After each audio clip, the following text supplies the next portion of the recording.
Hi everyone, welcome back to God's Whispers, a place where we take the time to pause and reflect on the word of the Lord.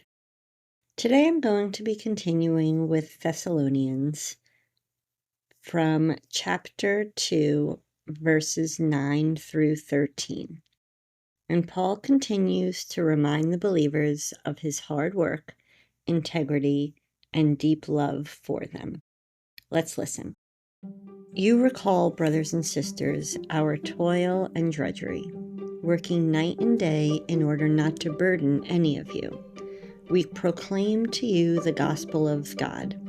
You are witnesses, and so is God, how devoutly and justly and blamelessly we behave toward you believers. As you know, we treated each one of you as a father treats his children, exhorting and encouraging you and insisting that you walk in the manner worthy of God, who calls into his kingdom and glory. And for this reason, we too give thanks to God unceasingly, that in receiving the word of God from hearing us, you received it not as the word of men, but as it truly is, the word of God, which is now at work in you who believe. So Paul and his companions in Thessalonica didn't demand any money or comfort from the community. Paul worked as a tent maker to support himself while spreading the gospel. This was unusual in these ancient times, where traveling teachers often relied on wealthy patrons or manipulated followers for financial gain. Paul wanted to show the Thessalonians that his message was genuine, rooted not in profit, but in God's truth.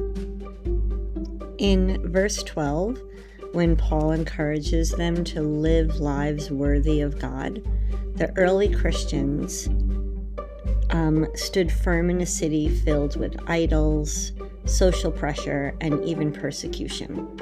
His reminder still resonates today. Our faith is shown not just in words, but in how we live. Again, with so many things to influence us, from social media, ads, even people around us, it could be hard to tell what's actually authentic. Paul's words call us back to integrity and to living with consistency so that our faith shows in our choices, our relationships, and even in the way we treat strangers.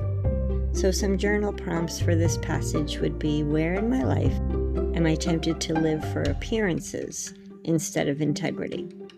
And who has been an example of authentic faith in my life? And what can I learn from them? And finally, how can I encourage someone this week to live a life worthy of God?